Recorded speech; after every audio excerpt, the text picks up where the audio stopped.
Do you feel like he was punching down? Yes and no. And I'm going to say this because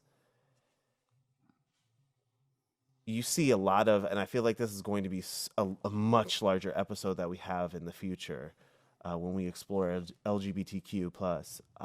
But quite literally, there's been this struggle within the Black community to accept LGBTQ community as a whole.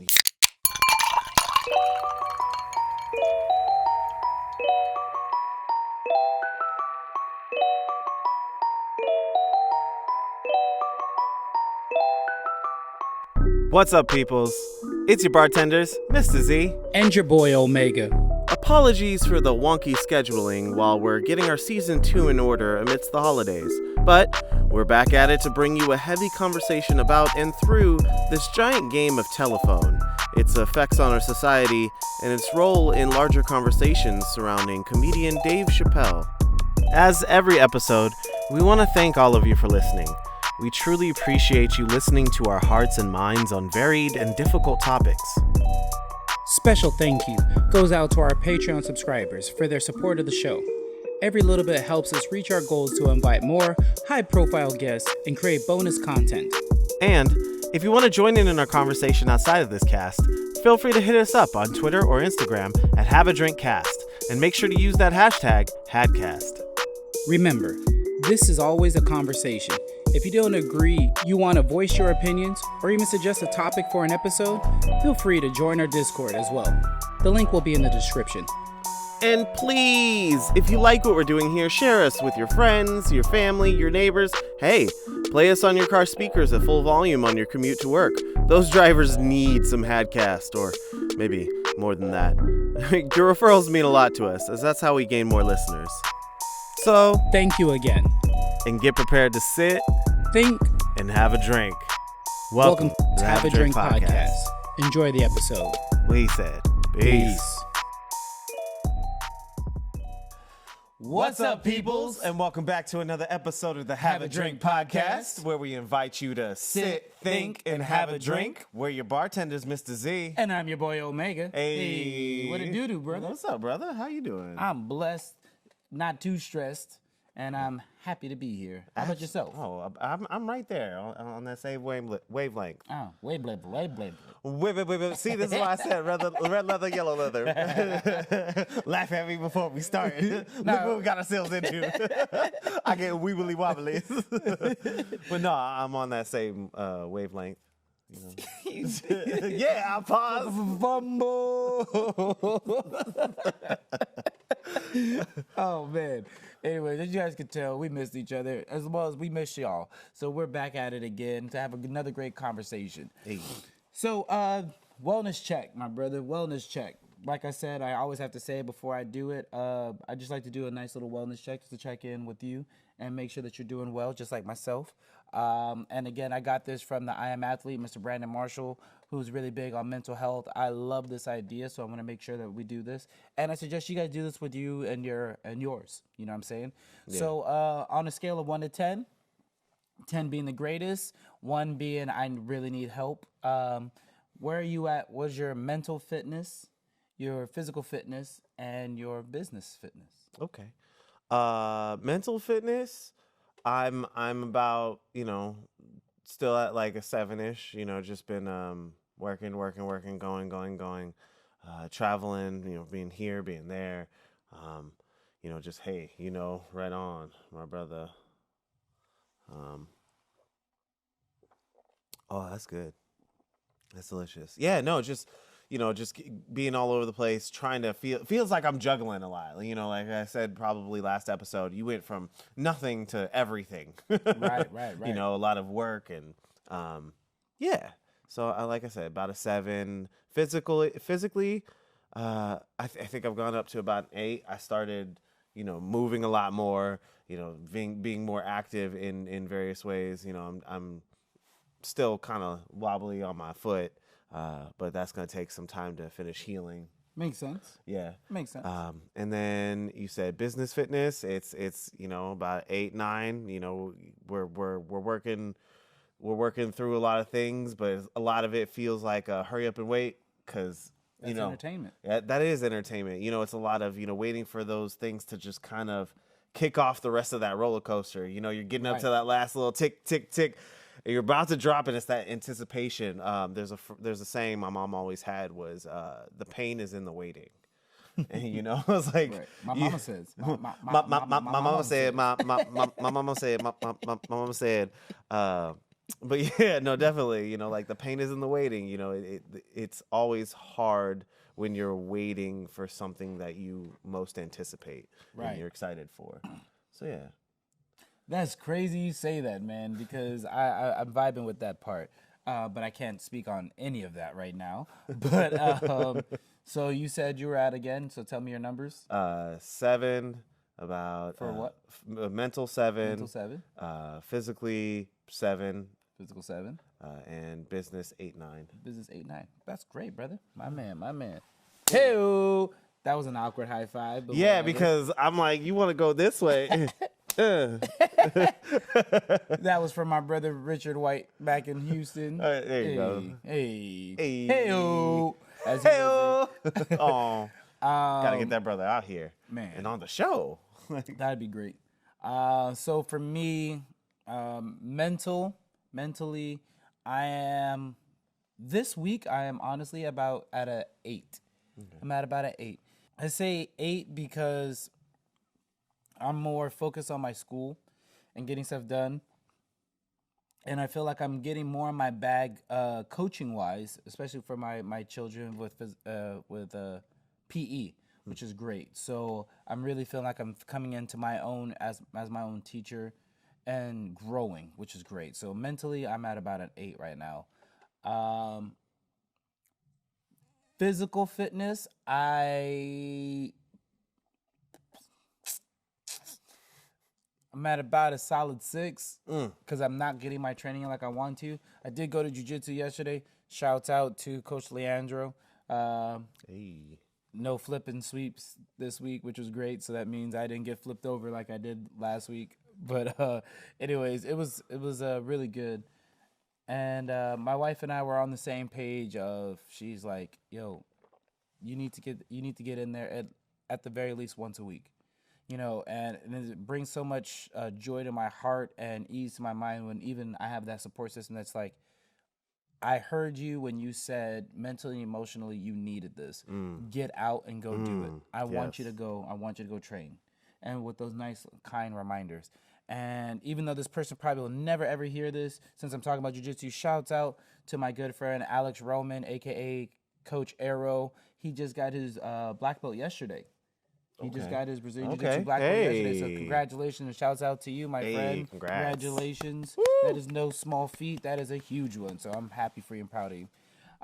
Business-wise for myself, I am at a 8 as well. Okay. Business has been good, man. Business has been good. And I got something still hanging out in my back pocket. I'm waiting to find out some good news for. Hopefully good news. Crossing those eyes. Keep those prayers going up, please. Hoping for some good news so I can tell the world about it. But business-wise, I'm at about an 8.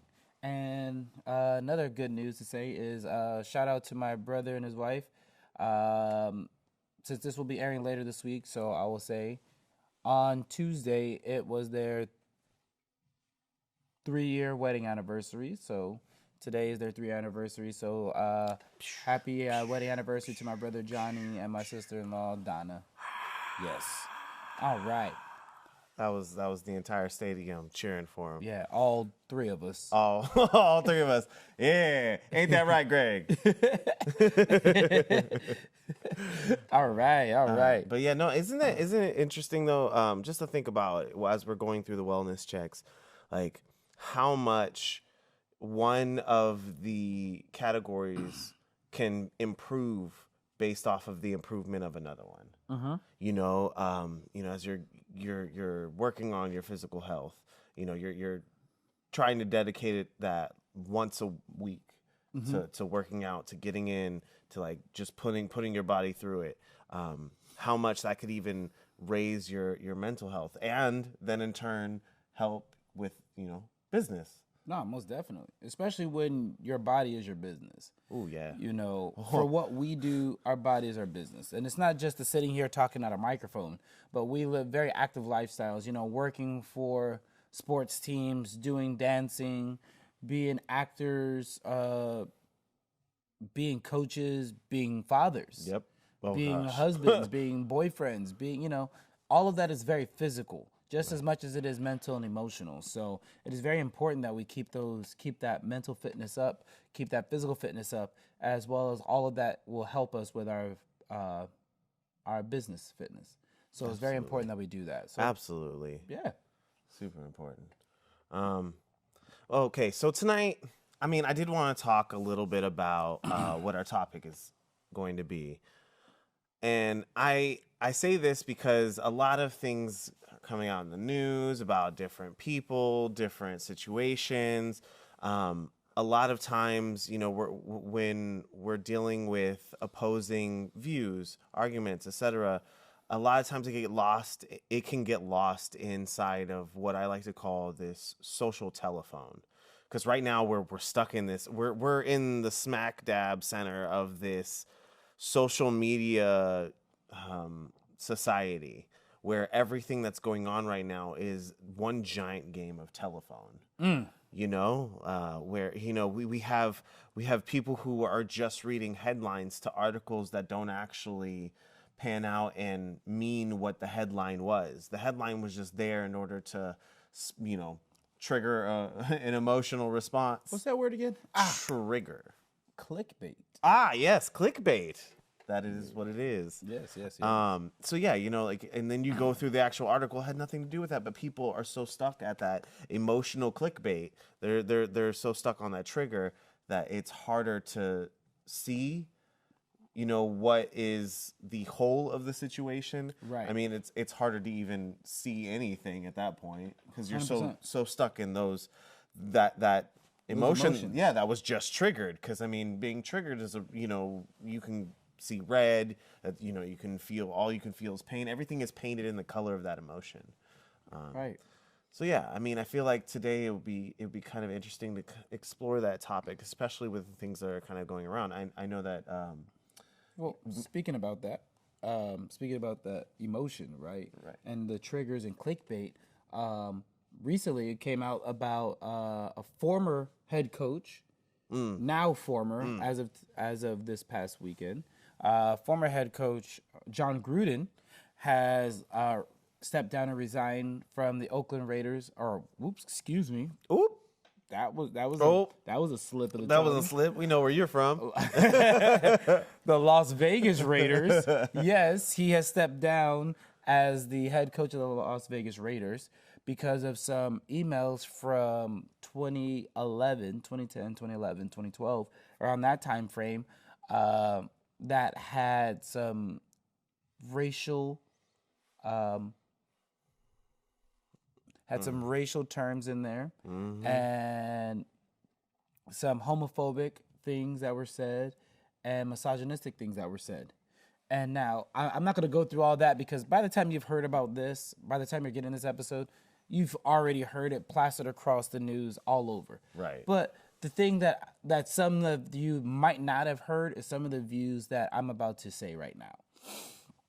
And I've heard it a couple times because of the outlets or the people that I listen to on the regular. They look like me, they talk like me, they sound like me. So therefore, we kind of share the same sentiments. But I do have to say, if it was only the racial things that he said, he would still be the head coach of the the Las Vegas Raiders. If it was only that, he would still be the head coach. He would got a slap on the wrist, or would have felt, you know, a little bit of anger from some people, but he would still be the head coach of the Las Vegas Raiders. But because of the homophobic and misogynistic things that he said, primarily the homophobic stuff, that's what I believe got him in serious hot water. And I hate to say it, but it's the truth. Well, that's my truth, at least. I mean, I think it's kind of interesting too because I feel like you're correct. 100%. You're correct in the sentiment that, if he had only just made some racial remarks, that he would have only gotten off with a slap on the wrist, or, wouldn't have had to deal with, the idea of stepping down. That was the word I was looking for. Remarks. Thank you. You're welcome. Boy, was I struggling. Hey, we all here. Education's elevation. Okay, consciously. Hey, I was just listening to them on the way here. But yeah, like as you look at it, if you're looking at it from a larger perspective rather than it just being about these individual groups, I feel like if right now you made one particular group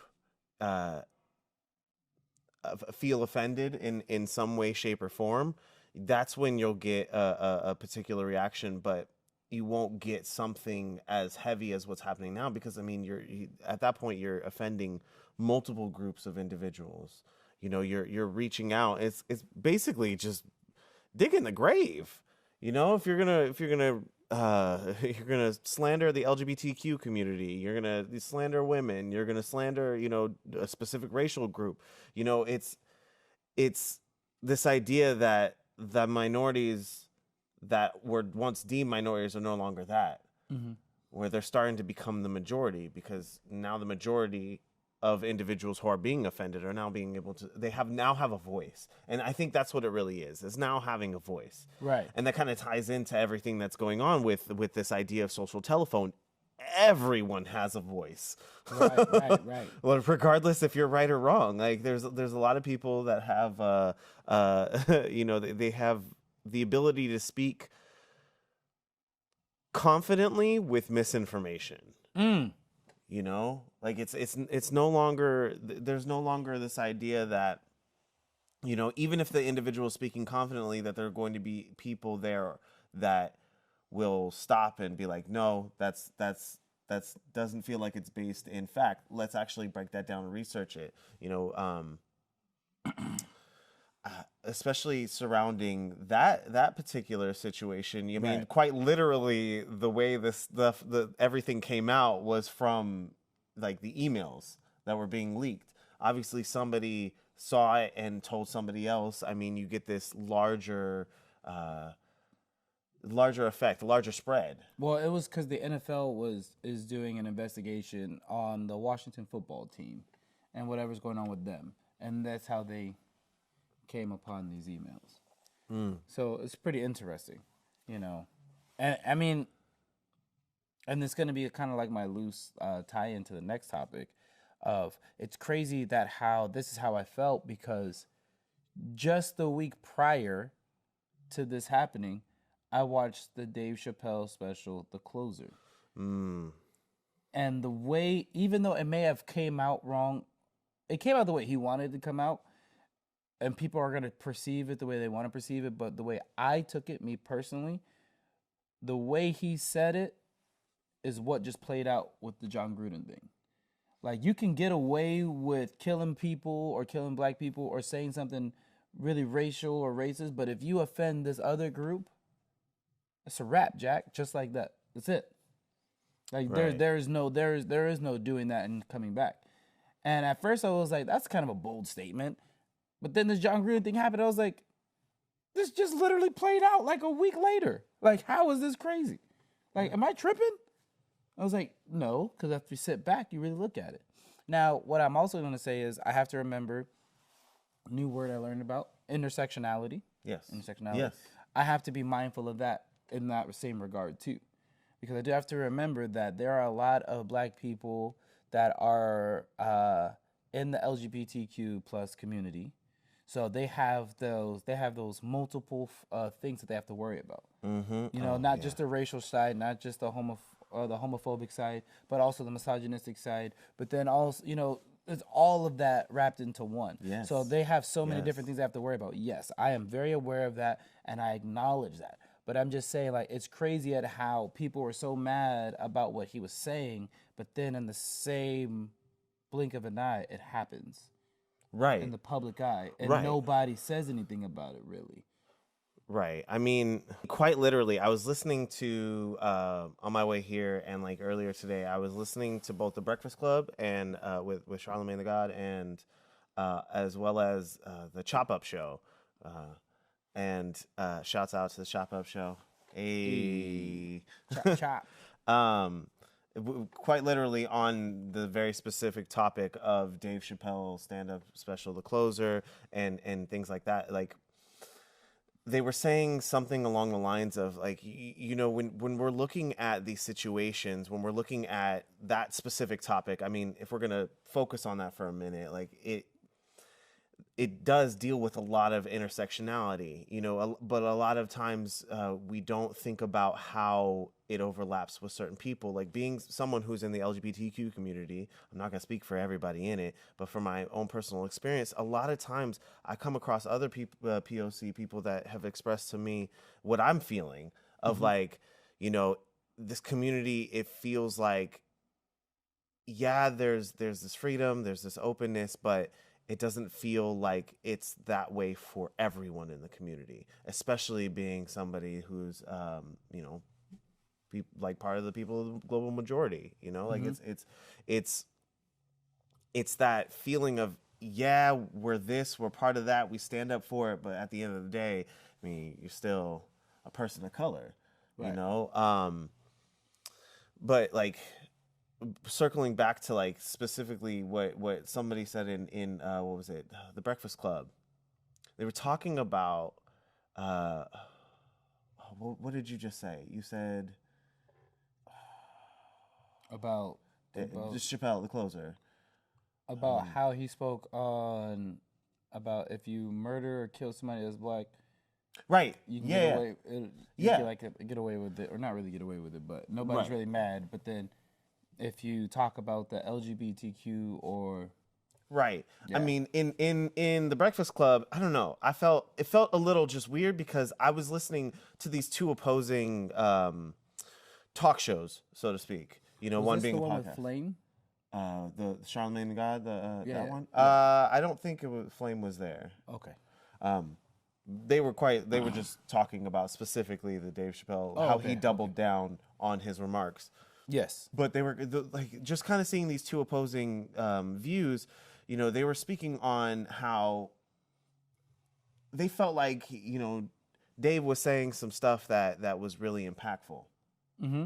You know, whereas, but like what he was saying about like DaBaby or something like that, it was I don't know, something about the way they said it, because they were talking about how, you know, DaBaby was in a situation where he was with his daughter, and it was self-defense. It was self-defense, right? I agree. It was being self-defense and things like that. You know, whereas it's framing it as, oh, you know, it's okay for one black person to kill another black person, but it's not okay the way they phrased it to, you know, to say, have remarks about somebody in the LGBTQ community. Just to give clarification on that, so it's understood. Is the baby, he was at a Walmart with his family, and somebody rolled up on him, and he shot and killed that person in self-defense to protect his family, and was found innocent. He was found that it was a rightful self-defense case. That's what happened. That's fact. Now, and this is what I felt personally, just to give you your space. That's where I felt Dave Chapelle missed the mark. Because of the show, because of the joke or whatever, I understand that. But that part was missing, and that's what kind of was misleading with the explanation in the story, I feel. Okay. Because it almost made it sound like the baby just killed somebody in front of his family, or just killed somebody at Walmart and got away with it. No, that's not the case. He was defending his family and himself and had to kill somebody. Right. It wasn't a murder, it was out of self-defense. Right. So that's different. But continue, I apologize. Right, no, absolutely. Like, it's great to have clarification, especially when talking about these things, because you don't want to get lost in translation, because that's quite literally a game of telephone right then and there. You know, like, I'm gonna cut that you're in. so much bigger. I am. Jeez, you almost knocked me off the frame. Don't forget this. No more high fives. No more high fives. I'm just gonna one day just palm Omega off the screen. That will never happen. That will never happen. I have a green screen behind us, and I know how to use After Effects. That will never happen. That will never happen. But you know, like quite literally, right then and there, it's a game of telephone because you're seeing this situation because people are getting this small 4 to 15% of information, 100%, and they're just running with that alone. You know, right. whether you're watching something like that in the Dave Chapelle stand-up special, or you're you know, you're reading an article written by somebody else who had something out of context, and they posted not only their opinion, but they posted it with, you know, like hand in hand with factual, you know, evidence. I did want to address something because we're talking about it right now, and I feel like it's really important for me to say. Surrounding, because it's a little off topic for the night, but just only slightly, but talking about Dave Chappelle special and the closer. Like, I have a lot of people in my community who know specific details and things surrounding the individuals involved, one being Daphne. You know, I can't say that I was very close with Daphne, but I knew her, you know. So, you know, it's hard to watch, much like it's hard to watch, you know, it's hard to watch people in my community, regardless of what that community is, and watch them turn on each other. Not saying that's what the community is doing to Daphne. I'm not trying. That's not what I'm alluding to. I'm saying, like, just turning on each other in general, regardless if somebody has something to say. You know, where, you know, I'm watching, you know, Black community fear and put down each other because, you know, some are deciding to take the vaccine, some are not. You know, like we're having this divide that's being created. LGBTQ community, it's those individuals that, you know, may have felt the same way as Daphne or something along those lines, whatever it may be, you know, separating POC people in the community from the rest of the community, or them not being able to, I guess, experience their life in the same manner or grace as others are able to experience theirs. But when I look out and I'm watching people post very intimate reactions and experiences, especially surrounding this special. Because I identify as gender fluid. I don't identify as trans per se. So I don't feel like I have room to talk on trans struggles. I don't feel like I have room to talk on like how someone should perceive trans struggles or anything along those lines. You know, much like other people in the community, what you try to do is just be an ally or an advocate, where you feel best supportive. But as I look at this situation, it's very much a giant game of telephone, of watching others in the community purely come from a place of justifiable emotional strain. You know, a lot of it, you know, a lot of like the retelling of, you know, what their experience was while watching it and how they felt outraged or how they felt a certain way.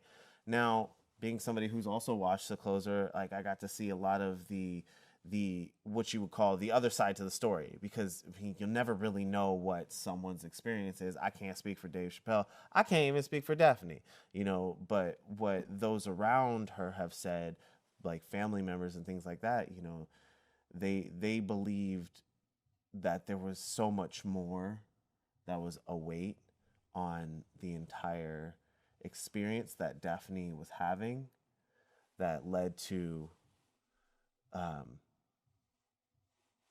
you know, the inevitable sadness that came. And story trigger warning for anybody out there, if you decide to look deeper and don't know about this, it does contain, you know, suicide. So yeah, proceed with caution. But like, just kind of, it's heartbreaking because I watch as like the world talks about somebody that I knew, you know, in such a way where it causes turmoil, where it causes pain on both sides. And it's sad because that's quite opposite of what the individual was going for with their life, of like they were just about bringing joy regardless of, you know, what they were doing. Right. So yeah, I mean, I think with that, I'm gonna now hop a bit more back on topic of like, I feel like if we implemented some of the things I feel like, I don't know, we talk about on this show, you know, about being able to listen to each other to understand. Right. You know, that's one big thing that is a key issue for a lot of arguments, a lot of opposing feelings and division is people aren't willing enough to step outside of whatever the emotional trigger is based off of what they heard from somebody saying, and, you know, based off of the twisting of a story, you know, hearing something out of an article, using key phrases, whatever the case may be. Right. Like, instead of just staying in that feeling and staying in that place of being able to talk to somebody, to listen to understand, to listen to truly connect with the other individual, not necessarily in order to justify the way the individual is feeling, but so that you can sit in a perspective that is outside of your own. Right. You know, because I just think that the situation entirely is very, I mean, it can become very volatile. Very. Yeah. I thank you for sharing that, by the way. And I know it was kind of difficult to even bring that up and talk about her, but I'm glad you were able to feel comfortable in the space to speak freely about that, and you know, God rest the dead, you know, and bring comfort to those that were affected by her loss. It's very interesting when we're talking about this, because when you're speaking about listening to understand, I have to say, watching The Closer, it was, the way I explain it, for me, The Closer was a roller coaster. It was a roller coaster ride. You know, and some people, they ride roller coasters, they scream, they yell, they feel the drop in their belly, they're going through the twists and turns. But sometimes they're just so caught up in the moment they forget what was going on or what part of the ride made them feel a certain way. The reason why I say that it's like a roller coaster is because there were times when I could laugh. There were times that made me sad. There were times that made me think. There were times, and it was a large chunk of time in there, where I was like, this is probably very offensive right now. Oh, yeah, 100%. And I said that, right? And I literally said, I was like, that is offensive. But also knowing the type of artist he is, there is a message deeper than what is being said. He's not just being offensive to be offensive. He's saying something, but you need to really listen to understand what is coming out to get where he's going. Yeah. And I feel like, and I could be wrong, I don't know, because I'm not you. I don't know what your process was or what your life is. But I feel like a lot of people that made their comments or had their feelings shut down mentally and emotionally during the show and didn't fully get where he was going. Right. And had a full, and rightfully so, you can feel how you want to feel. I'm not here to tell you how to feel. But it was more so me being like, okay, this is what the show is. Let me take myself out of it. Try and put my guard down a bit to completely understand where is he going. And then the wrap up hit me like a ton of bricks, where I was like, okay, I get it.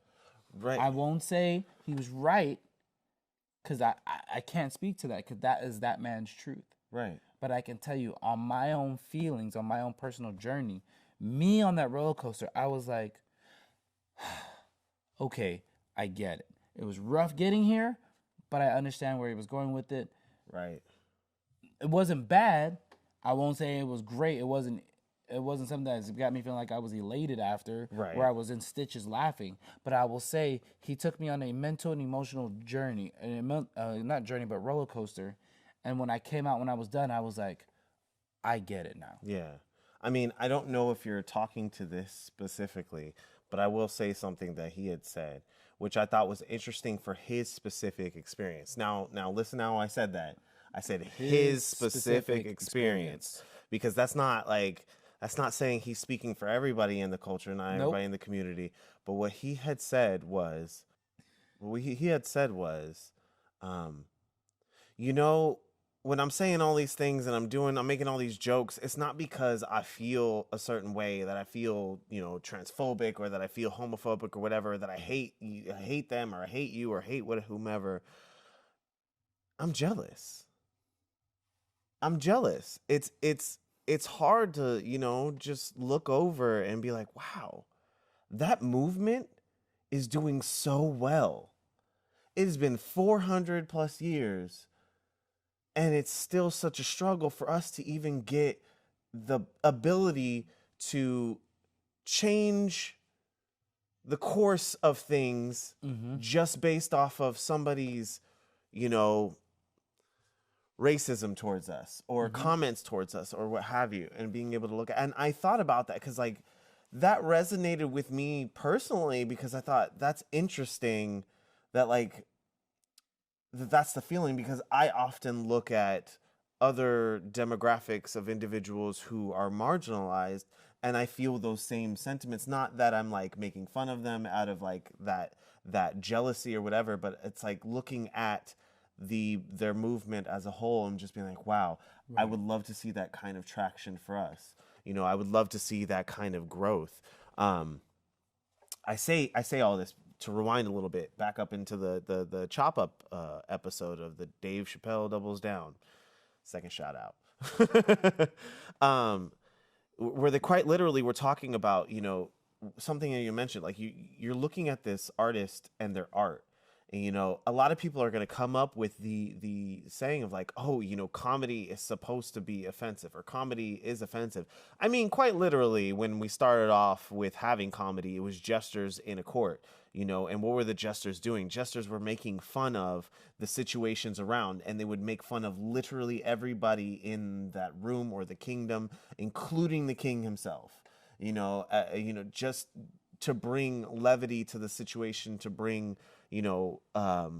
sort of this air of peace to people in a time where, they may be prepping for war. They may be trying to, deal with hard things that are happening.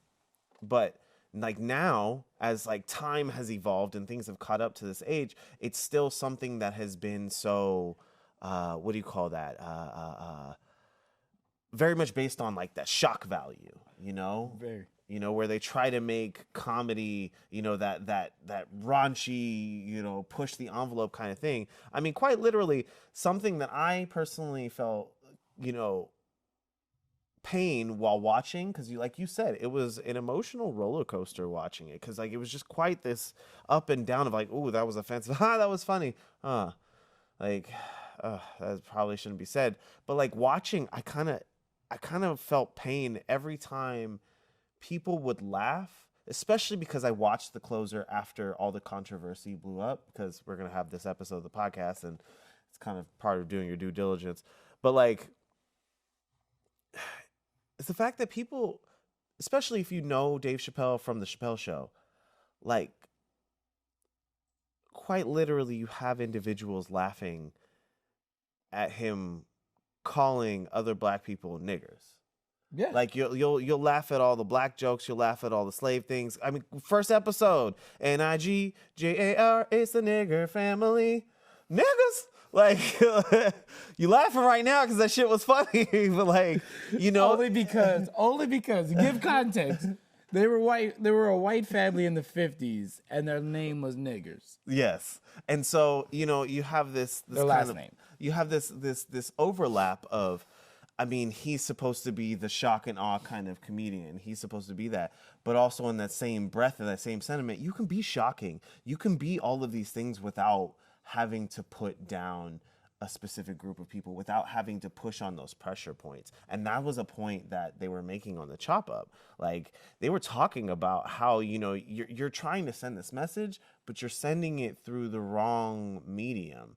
You know, yes, we may not be looking at you like how quite literally a Dave Chapelle joke, how they did during 9/11, where they were like, you know, let's get Ja Rule on the line. We want to hear what Ja Rule has to say. Right. Where's Ja? Like, nobody wants to hear from Ja during that situation. People want to like figure out how you could not let this happen again, how we can come together, how, you know, Right. how we can heal. But, you know, that's the way certain people are taking it. But at the same time, because he has that platform, people who may not have the wherewithal to look deeper, to try to understand, will just take that 5 to 15% that he's spewing and believe it 100. Okay, I get that. You know, I get that. Can I ask you a question? Do you feel like he was punching down? Yes and no. And I'm going to say this because you see a lot of, and I feel like this is going to be a much larger episode that we have in the future when we explore LGBTQ plus. But quite literally, there's been this struggle within the Black community to accept LGBTQ community as a whole. You know, at so many different levels. It's just like one level after the other. I mean, you still see trans individuals, you know, fighting for acceptance, for protection, for camaraderie within the POC community, Black community, because, you know, you deal with a lot of that homophobia. You deal with a lot of that, and so what we have this framework is the communities have felt like, you know, the idea of being homosexual is a white thing, you know, and others might feel like, what are these Black people doing fucking around in this thing that's, you know, clearly not made for us? And it's like, oh, you fell into this trap. You fell into whatever this is. And I say that because when you look at it, you see individuals like, whether in the LGBTQ community of, you know, white passing and whatnot, being able to go a lot further. Mm-hmm. Quite literally, the example used in the closer special about Caitlyn Jenner. Now, again, something Dave said about, like, after all of this talking about everything, he's like, also, if you listen closely, I'm not talking about, you know, gay people. I'm not talking about trans people. I'm not talking about any of that. I'm talking about white people who just happen to be gay, who just happen to be trans. And he's like, that's always been my issue. And he says that specifically about, like, those individuals that use their privilege to monopolize and you know, yeah, steps on the backs, literally punch down on a community. Right. And so, you know, whereas, you know, you had Caitlyn Jenner, who he said was a woman for a year and got woman of the year. Yeah. I was offended by that. Well, yeah, but I mean, not as a woman, not like I'm speaking for that, but I just felt like that was a slap in the face to women in general. Right. But right. I mean, and I can understand that. But then you have to look at the situation at hand. You know, what was Caitlyn Jenner's previous gender identity and racial identity? A white male. No offense, Greg.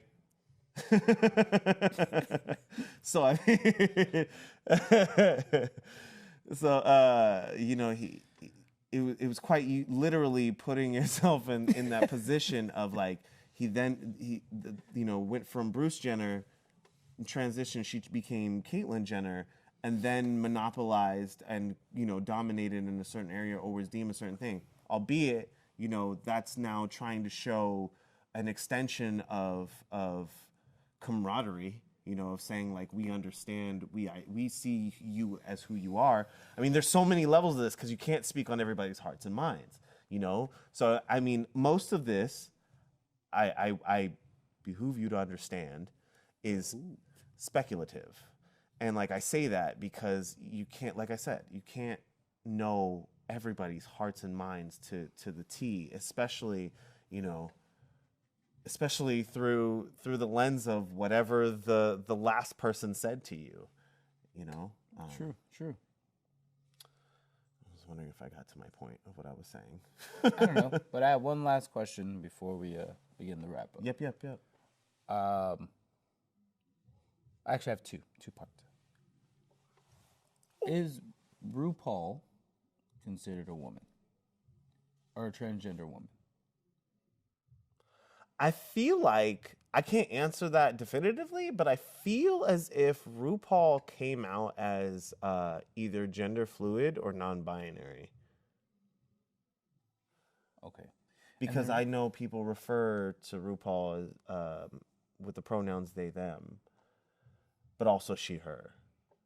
But like he, him as well. Like I've heard, like that's the thing is like I don't know because what I've heard through others, right, in this giant game of social telephone, right, has been quite a few different things. And the reason why I ask is because I would consider her, if she went by her, if she considers herself a woman, I would say I would have given her Woman of the Year. Oh, 100%. Way over Caitlyn Jenner. 1,000%. Because of the strides that she's made, because of all the barriers that she's broken, everything that she's gone through, and still she rises up and is the queen that she is. Absolutely.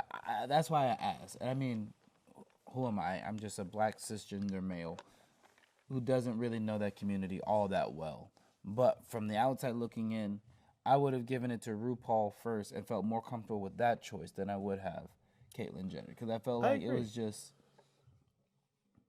the right celeb at the right time. And everybody's like, oh my gosh, it's so amazing that she came out. I'm like, RuPaul's been RuPaul since I can remember. For real. Like, I remember watching RuPaul's Drag Race. I mean, still. Right? I'm like, Laverne Cox. Right? Yeah. I was like, if you never told me, I wouldn't have known until I really paid attention. You know what I mean? Right.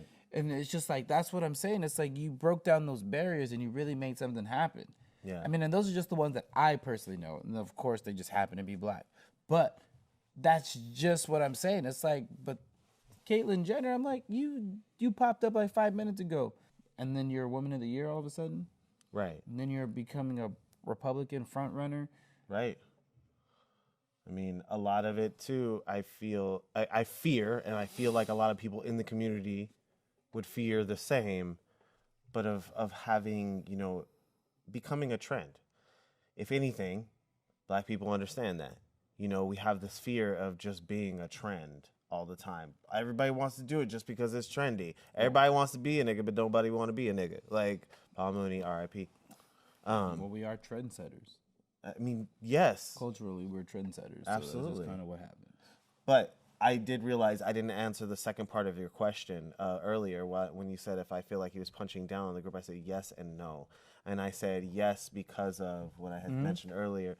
And I think no because, again, when you go back to it and you're really looking at the art of the artist, I mean, if you're listening to him and you want to believe him, that's the other thing, is there has to be a willingness to accept the answer for what it is rather than trying to speculate on what more it could be. I mean, Sorry, a lot of that. loud. No, I mean, a lot of that feeds into the game of telephone that happens. So, I mean, from what he has expressed, from what Daphne has expressed, from what her family has expressed, quite literally, Daphne's sisters reached out to CNN and was, and explained how much, how close Dave Chapelle was to Daphne, how much Daphne looked up to Dave, how much the whole family shares a similar humor, and how their understanding of the situation, et cetera, et cetera, et cetera. But nobody wants to think about that because everyone is fighting for their own thing and they're going through it. And it doesn't fit their narrative. Right. But from what Daphne had said, quite literally to punch down on somebody and to be what she had defined transphobic as, he didn't seem to fit that description, because it wasn't about him trying to hurt someone else's feelings. It was about him creating in his craft and doing it to such a point to where he's doing it for himself and not for others. And sometimes that's hard to reconcile with as consumers, as listeners, as viewers, as fans in general. It's hard to kind of separate that.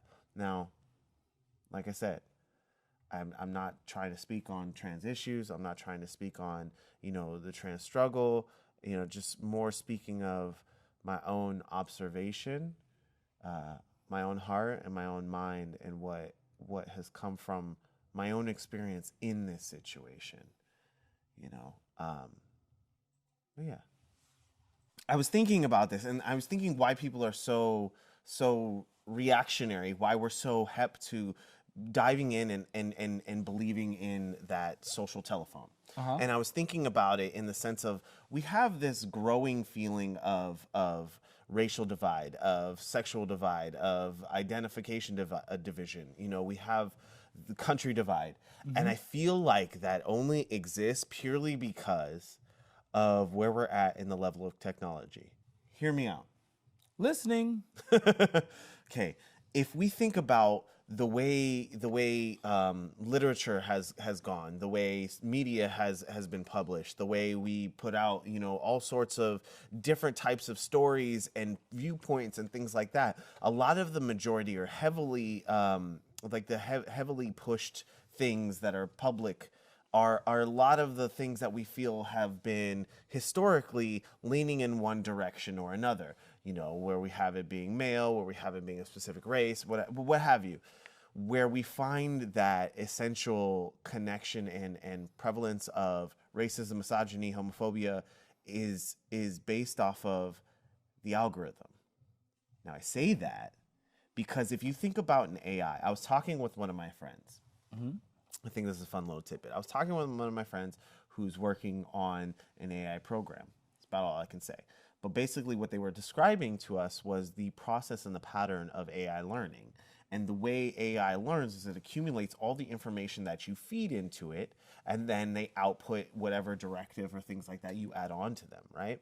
Well, when you have AI algorithms that are automatically working to understand what's going on, whether that's something on TikTok or Instagram or Facebook or social media in general, Google, YouTube, wherever you're looking, when you have those things that are growing, it's feeding into the information that it is deeming to be that baseline for everything. So if you look at how everything has been off balance and skewed towards one demographic or another, it's because of ourselves putting all of that on the internet and how the internet reacts to those things. If you deem Eurocentric features to be the thing that is popular, to be the thing that gets the views, that clickbait, etc., then that's what's going to be more prevalent. That is what's going to feed back out into the world. You have this idea of we're feeding the algorithm, but then in turn, as it outputs, it's feeding us, and it's feeding us on where we're going. As we get further and deeper into the divide between like anti-maskers and maskers, anti-vax and vaxxers, like you have this like we're Republican, Democrat, liberal, conservative, black, white, up, down, people like blue, gold. Like a dress divided people in our history around 2010. A freaking dress divided us, but just purely on the fact that we fed into this idea and this algorithm, and it outputted how it wanted to train us. And so this idea of, is technology inherently racist? I mean, technically, because it's inheriting all the information that has been put out and has been biased. So would you say it is just a mirror of who we are? I feel like it's a mirror and a cog of evolution. Okay. Got it. Because I feel like, yes, it's mirroring us, but it's also feeding us our directives, Got it. so to speak. Man, that was deep. Yeah, thanks. That was deep. That was deep. Yeah, I feel like that feeds into a lot of what we find in this game of social telephone. Social telephone. Yep. Now, Did you pick it up? oh, it's a ringing. All right. But that's question funny. for the Discord? Sure, let's do it. All right. Question for the Discord. Question. Where do you feel like you personally may have fallen into that trap and game of social telephone? And how do you feel now looking back on it in hindsight? Thank you to all of our people at Patreon that have supported us for as long as you guys have. Thank you to all of our many followers, listeners, subscribers, and friends and family. Man, we appreciate all your love and support. If you guys haven't noticed, look, check out the swag, notice the glass, check out the merchandise.